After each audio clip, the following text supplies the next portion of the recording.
The most famous news story of all time unfolded behind me, the headquarters of the Washington Post.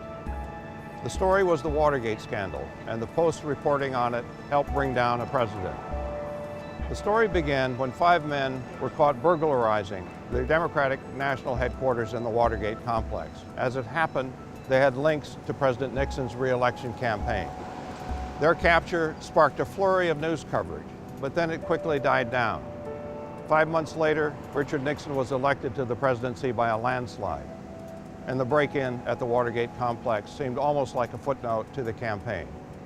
And it might have remained there except for 2 young Washington Post reporters, Bob Woodward and Carl Bernstein. They pursued lead after lead, revealing in one instance that Attorney General John Mitchell had a secret fund that was used to spy on Democratic officials.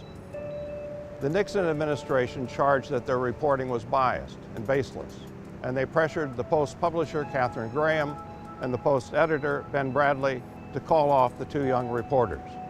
Graham and Bradlee refused, but they had their doubts.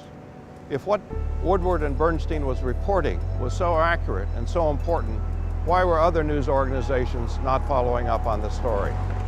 Eventually, the Post reporting convinced Congress that there was something to the story, and Congress began its investigation that in the end led to the resignation of President Richard Nixon.